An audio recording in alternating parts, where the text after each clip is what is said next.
Greetings, everyone. Welcome to another episode of the MattyRocks Experience, the Instagram live sessions. Another interview tonight with a very talented individual. Tonight, I am proud to welcome in singer, songwriter, actress, and model, and man, someone who's done it all, Rachel Lorin. I'm going to bring her on here and get started.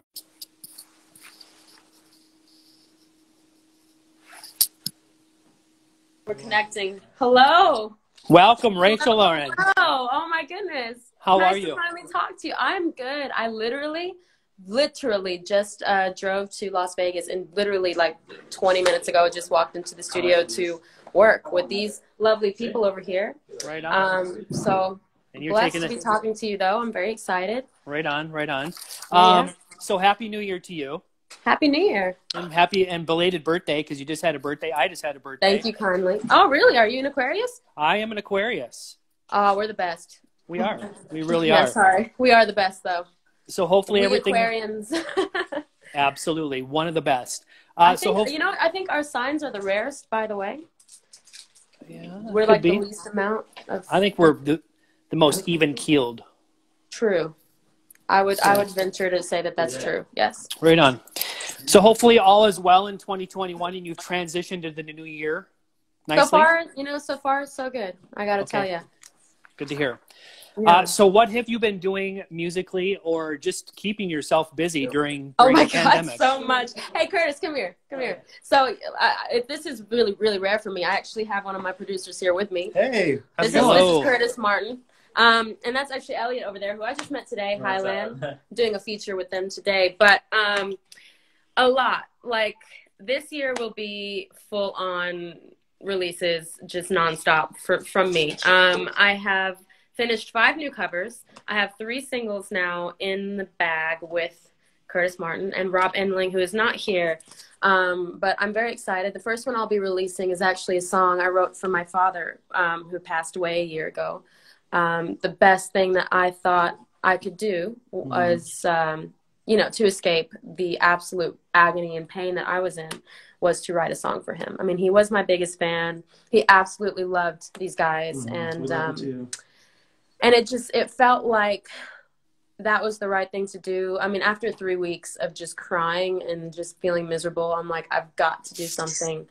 And so I decided to write and dedicate a song to him. And I called up Curtis and Rob. I'm like, guys, you got to help me out here. I need an escape. And so they're like, come on out.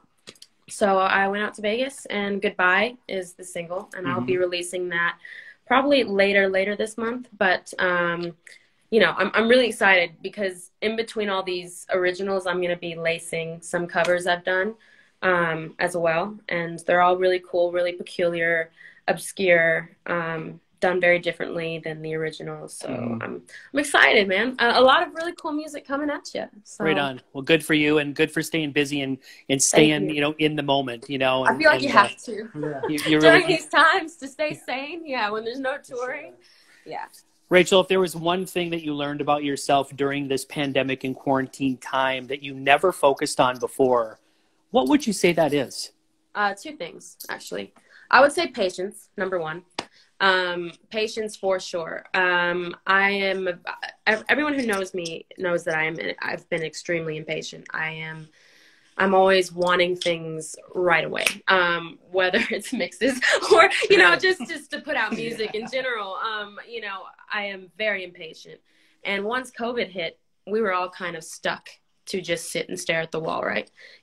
All of us, every one of us, there was no discrimination. Every single one of us lost our lives and, just had to legitimately sit and do nothing and be okay with it and find themselves, and be patient. And I needed to learn how to do that. So that's number 1. Number 2, which is even more important, I would say, is self-love. I won't talk about it on here, but I've made a few public statements of what I went through in recent times about my past relationship.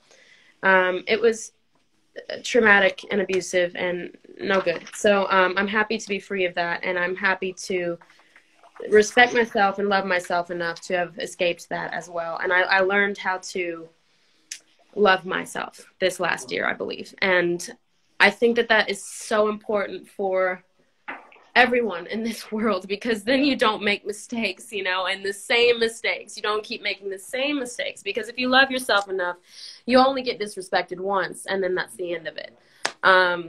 You don't keep letting it happen. You know what I mean? So I think those two things are what I've learned, most definitely. But yeah, self-respect, self-love, really taking care of you and who you are and what you believe in, and that's what's important.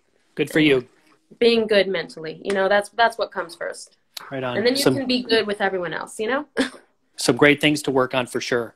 Yeah. Rachel, if you would, take MattyRocks listeners back to the early years of your life in Buckhead, Georgia, Yes. and give us some insight to how music and singing came into your life. Yeah, well, you know, funny enough, I moved to New York about 10 years ago, but when my father passed away, he got buried in Georgia. So I've been back in Georgia pretty much most of my days right now, back in Atlanta. So it's good to be back home. Music was always in my life growing up. Always. I would hum myself to sleep when I was only, you know, 1 or even less than 1 year old, you know, and I picked up melodies and music just at a young age. And on the way to school, my mom wouldn't play, you know, regular radio. She would put on Led Zeppelin, or she would put on, you know, like, ooh, that was the piano. Holy crap. That just scared the crap out of me.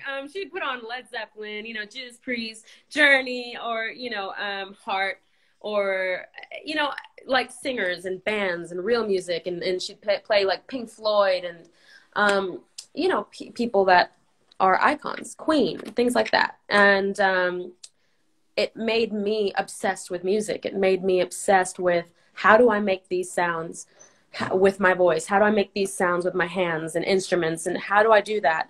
And so I started with choirs. You know, I started doing things in choirs and working my way up. And then I would do Broadways, and then I would do, you know, success onto acting, and, you know, trying to just envelop myself in pretty much all the art forms that I could. So, you know, in the early days, I would say that I didn't think I was going to do it professionally, even though everyone around me said that I was great and that I should. I actually wanted to be a veterinarian. I'm like, I love animals. I don't know what y'all are talking about. Y'all crazy. Y'all crazy. So I didn't know what I wanted to do, really. I really didn't. And I just loved animals, and I loved music, and that was just the end of it. So there were auditions to sing sing at the U.S. Open, the national anthem. And I was like, I don't know, should I not? And I decided to fly to New York and go audition amongst 5,000 other kids. And I was picked to do it. And I sang before Federer's match, who I absolutely love. Federer, have a tiny bit of a crush. And I was, you know, I love him. And, you know, and I was just above the moon. It was insane. It was, I guess, how many people is that? Almost 20,000 people. And I was only 12 or 13. And my mom broke out in hives. She was so concerned and so nervous. And my dad was shaking like a leaf, and I'm just sitting there having a blast, you know. And I'm like, this is the life that I want. You know, this is what I want. And actually, within that year, I ended up moving to New York and going to a high school, well, a middle school at that time, that was meant for kids in the performing arts. So that it allowed me to work and travel, go to LA, you know, go to Atlanta, go wherever I needed to go to start working. So, yeah, so from then on, I started my career. I did actually start in the dance EDM world. That was really fun. Did a song with Pitbull randomly, you know. Yep. That was amazing. That actually did chart, which was hilarious. I thought it was a joke when they called me to do that. I was eating a bag of Cheetos, watching Netflix, and I get a call saying, we want you to be on a song with Pitbull. And I'm like just sitting there going, haha, hilarious. Yeah, I'm like, you guys are real funny. And they were serious. So I ended up doing that when I was 17. Then I was on a reality TV show called The Next Big Thing. That lasted a year. That was crazy. I mean, my whole family was on it. They followed us around. That was a crazy time of my life. And then I ended up switching completely and rebelling. And I went into the rock world, the rock realm, and became a rock musician. I decided, you know, I don't want to lip sync on stage anymore with backup dancers. I want to be a real artist. And I just started getting angry and rebelling, and everyone around me was against it. They were very against it. They were like, no. You're not going to be successful like this. And I didn't listen to anybody. And I decided to cover Love Bites by Def Leppard. And within a week, I think it got 500,000 views. And all of a sudden, I felt like, wow, this is where I belong. And then I started getting invited to sing at rock festivals, and Rockfest being one of them, which is amazing and will always be. Yes, it is. And yeah, I will be back actually, I believe, this year. So looking forward to it in July 19th or something like that. So, June or July? Well, whatever. I'm looking forward to it. It's gonna be good. It was canceled this last year, so it's gonna be fun. But yeah, so I then went into the rock world, really enjoyed it, did a lot of great things, charted, got on top 40 on Billboard, which was shocking because I wasn't signed to a label. So yeah, I mean, it was an amazing part of my life. It was a good period of my life. However, you know, I don't think that I still didn't find my niche. I didn't find where I was most comfortable. I still was really trying to find myself, find my sound, find something that sounded different, that wasn't cliche. Oh, here's another girl-fronted rock band. Here's another song that sounds like the rest. You know, I didn't want to do that forever. I just didn't. So I ended up working with Kane Churko and Curtis Martin and Rob Enling, and we created a whole new sound, like an alternative, edgy pop rock thing that I have going on right now. And I think it's the most comfortable I've ever felt, and it's the most successful my music's been. And I think that that's just a telltale. You know, it's whenever you're not lying to yourself, that's when the purest stuff comes out. And you know, since then I've released Kerosene, Gold, Obsessed. Kerosene just passed. I think it's at 10 million views on the lyric video. And I feel like sick over it. I've never had a million anything in my life. And so when I saw 1 million views, I'm like, what? You know, like I literally had a party, and I just checked the other day and it's at 10 million now. I'm like, this is a dream for me. It doesn't feel real. Like it feels very emotional. I don't feel worthy. I'm very humbled. It's a pretty incredible feeling. But it's like I was telling you, it's about practicing that self-love. Find what you love before listening to anybody else, because then that's when the true art comes out. And so I ended up doing these songs, and I'm going to be releasing more. And I feel like I'm most comfortable now. And I feel like that's where most of my success has come from. And I'm really happy about it. And it's brought me to here. And I have done, 3 music videos and 2 photo shoots in 1 week. And I'm having a blast. I'm really having a good time. And definitely getting work done, trying to keep busy, keeping sane while there's no touring. But that is my story in a nutshell. Wow. you know, I tried to be as detailed as possible, but you know, that is. So you really could have taken on any genre, but you landed in the rock genre. What was it that put you in that genre? I've always loved rock music, and it's because my voice, I'm going to sound like a cocky, egotistical lady for a minute, but my voice is able to do things that a lot of females are not. I happen to have a lot of range, and I'm able to belt in really high stratospheric, notes. So it just seems like the natural thing to do, because I was able to do it. And to be honest, there's a time and place for it, showing off like that. I think in my opinion, it's way cooler when it's dispersed amongst the music instead of always screaming my lungs out constantly. It's exhausting for me. It's exhausting for my vocal cords, and it's not my thing. So, you know, that's like the whole thing with the rock music is I just wanted to be able to sing, like really sing. And I didn't realize that you don't have to do rock music to not be a pop artist. There's some sort of in between. And that's where I think I'm at right now, is the best of both worlds, I would say, where I'm singing like a rock singer with mainstream music behind me. Best way I can describe it, you know. Right on. I want to take a step back. When you transitioned from the state of Georgia to New York, you dealt with a topic very early on in your life that people still deal with today, and that's bullying. Yes. How have you carried that message forward of bullying in a positive way to where you are today? That's a great question. But, you know, I got to tell you, I did deal with it all through middle school, all through high school. Whether it was the clothes I wore or the career I chose or the fact that I was living a dream, you know, my parents were really supporting me. And a lot of people didn't like that, including teachers, by the way. It wasn't just the kids.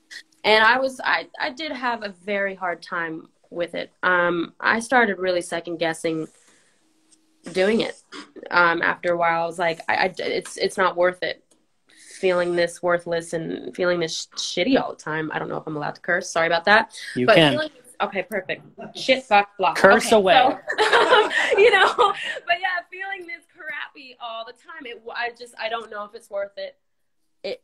I lost all my friends, all of them. I had one great friend that was my friend for almost 7 years, and she just up one day and stopped talking to me. It was pretty brutal. And, I would come home and cry and cry and cry. Then I moved to New York, and the same, you know, what's so interesting is the same thing happened. And, kids are relentless, and they're still relentless today. And, here's my message, because I have now worked on many, charities and been an advocate on many projects, for anti-bullying and, you know, suicide solutions, things like these. Your life matters no matter what. And being different is a good thing. And there's a reason you're being bullied. There's something wrong with the bullier. Yep. Feel sorry for the person that's bullying you, because there's something lacking within them. And that's why they're picking on somebody bigger than them. And that's the thing. I think you need to, if you're being bullied, and I've had this conversation. When I released Crazy House, one of my singles, I've had this conversation with many people in my DMs. They say, what do I do? I'm being severely bullied. You have to almost take it as a compliment, because you're something different. You're something special. Don't let it affect you, because it doesn't last. It doesn't last.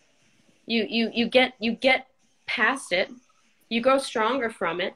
Your life means something. It's worth something. Don't let it bring you so down to where you're actually contemplating ending your life, because there's obviously something special about you. That's why they're picking on you. And that's something I battled for a very long time. And, you know, your life is worth something. And being different is a special thing. Who wants to be like everyone else? I think that's lame as hell. So right. That's what I've got to say about that. Great message. Thank you for adding that in. Yeah. You had a debut album that was on its way. You took a side turn. Yes. What does that side turn look like, and what can we expect from the new piece of that coming forward? Yeah, so I think I'm going to do a cover EP, Okay. EP of covers, but I'm also going to be releasing a full body of music this year. I know I promised that, but since things have changed. I will be releasing singles consistently over the next couple of months. I have about 3 lined up, actually about to be 4.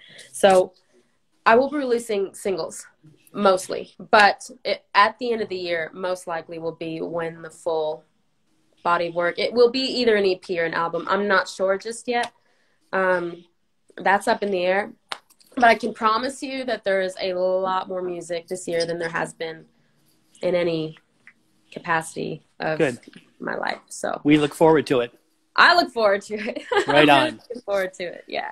Rachel, you've collaborated with some pretty big names in the music industry.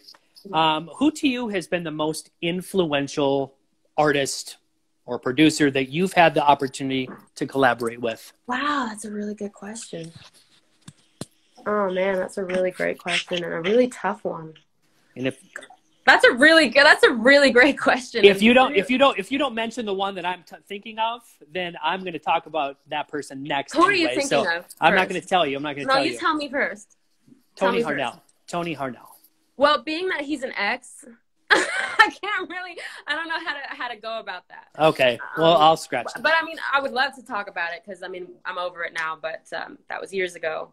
But that obviously helped shape me as a singer, as an artist, right. Put me in the rock world. Definitely. I absolutely, now that I'm over it and past that relationship, I really actually have nothing bad to say about the man, and he's talented as hell. He really is. And he did a fantastic job actually getting me to be where I'm at. He really did help me in a lot of ways. However, I would say, oh God, I really have worked with some really beautiful, amazing people. Even Curtis right here and Rob, they're absolutely incredible. But I would say Earl Cohen. Okay. He's pretty phenomenal. He's actually the one that worked on the Michael Jackson cover I just put out. He's very obscure and interesting to work with, and is very hard on me and really challenges me and literally makes me cry. But it's so worth it because he gets a great outcome. And I think he's just a phenomenal producer. Truly, he gets the job done, and he's a little set in his ways because he's older, but he's absolutely fantastic, and it's a pleasure working with him. I don't even think he owns an Instagram. Like I literally wish you could hear that, but I don't even think he's on Instagram. The dude is like almost, I want to say he's like in his 70s or something like that. And he still has it. He keeps up with the times, and he's absolutely brilliant. His ears are just flawless. And we've worked on some really cool things together that I've yet to release. But yeah, he's fantastic. So I would say him. Any future collaborations that are on the bucket list that you would like to check off? Oh man, the ones I would like to do. Oh God, someone's saying Taylor Swift. Really? In the comments, how about Taylor Swift? That'd be cool. I mean, everyone wants to work with Taylor Swift. I mean, even Panic at the Disco just did it with Brendan Urie. I want to interview her, for goodness sakes. Right? Sakes. I was going to say, you interview her. I'll work with her, right? Okay. We'll set it up. I have this new obsession with Rufus Du Sol.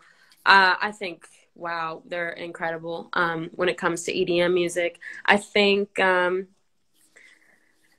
had the opportunity to work with Eric Murillo, but he just unfortunately passed away from suicide, actually. And, that was a dream come true. But let's see. I mean, collaborations.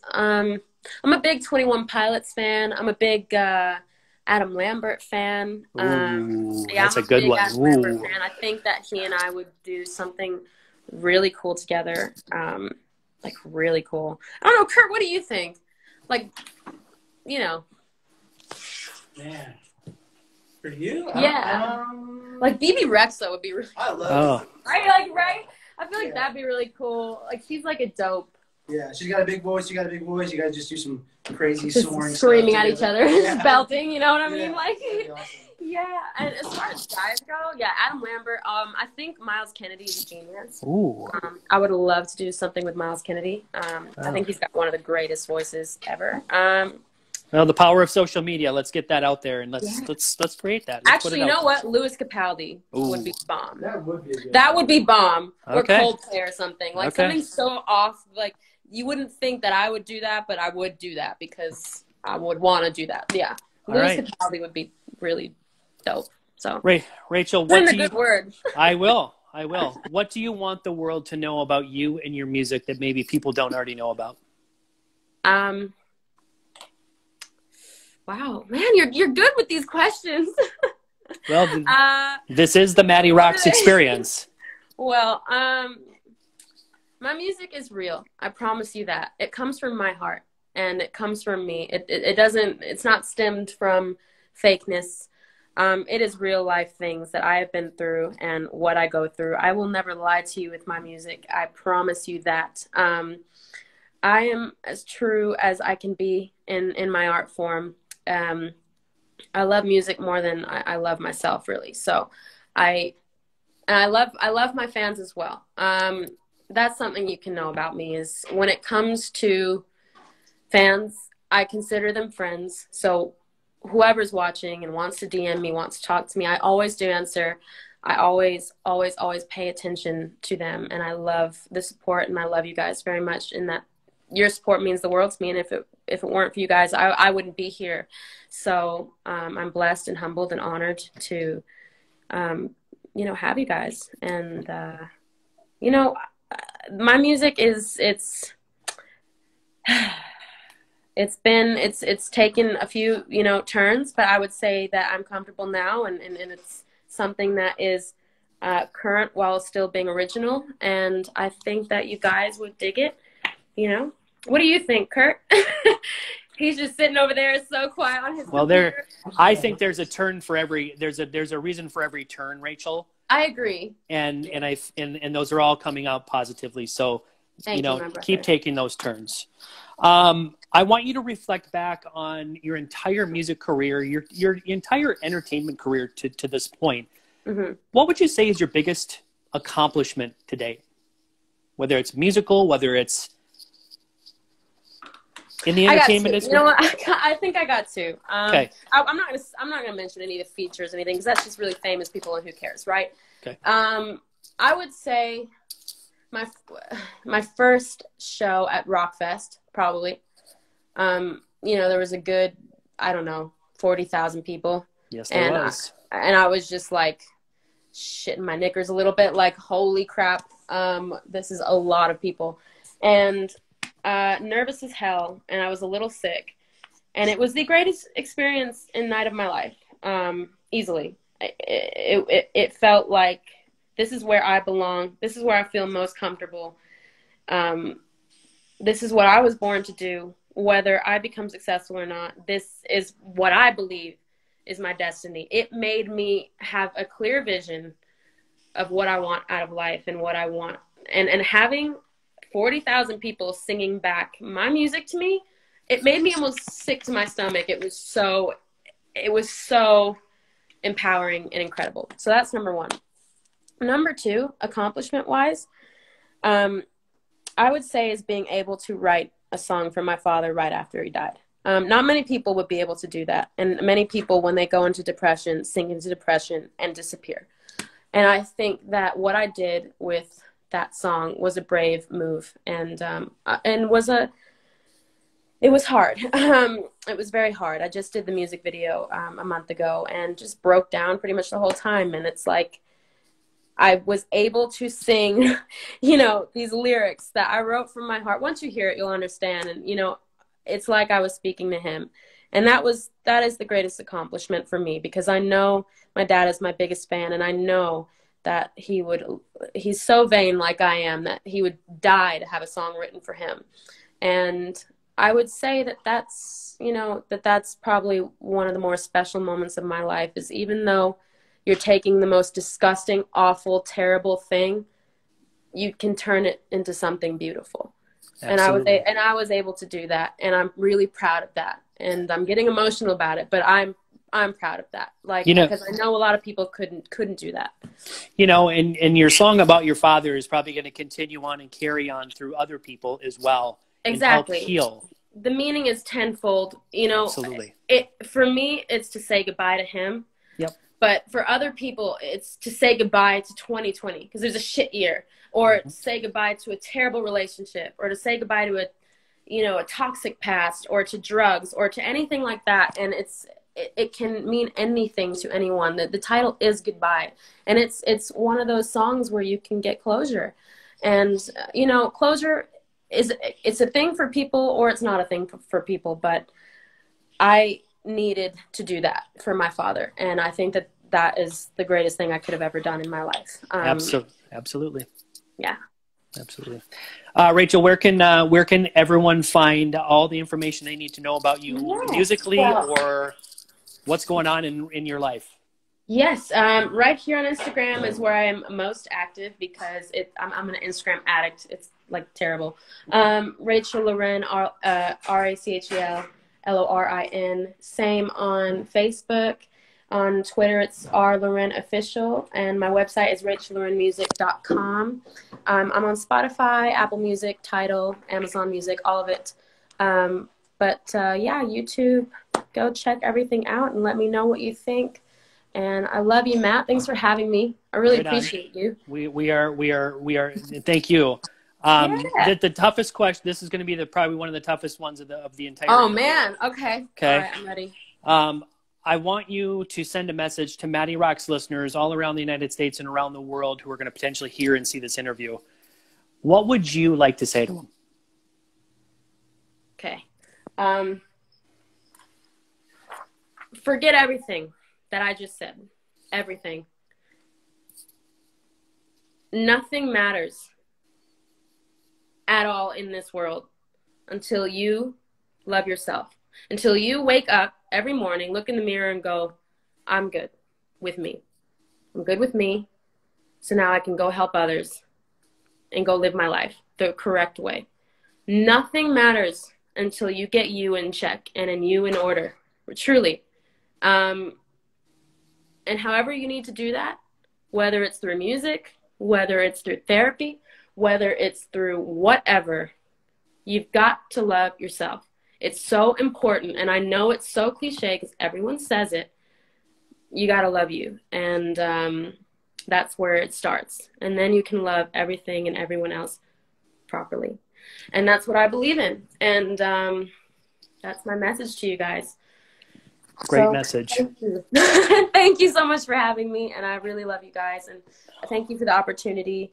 I'm literally about to start working with Elliot over there on a Highland feature, and I'm really looking forward to it. So, well, Rachel, thank you again for taking the time out of your busy night. This was thank you. Truly an honor, and I wish you nothing but continued success in everything you've got going on in any arena that you touch. Okay? You keep going because you've got a lot of great things going for yourself, and you're truly an inspiring person. Thank you, my brother. I love you, man. If there's a way you can send me this video so I can post it in my IGTV or something. I don't know how it works. Or even post it in your IGTV and then I can... I will take... That'd be perfect. I will take care of that for you. Thank you so much. Have a safe rest of your 2021. You've heard it here, Matty. Happy birthday. Thank you. You've heard it here, MattyRocks listeners. MattyRocks and Rachel Lorin closing it out. Instagram live sessions. MattyRocks out. Thank you, Rachel. That was a great catch up and great informational interview on yourself. Truly honored to have done that with you. Join me next week, next Friday night, where if you tune in, you're going to be tuning in to another great interview with Brockett Parsons, otherwise known as Lady Gaga's keyboardist. That's all I got for you tonight. Have a great rest of your Friday night. And we will see you next week. MattyRocks out.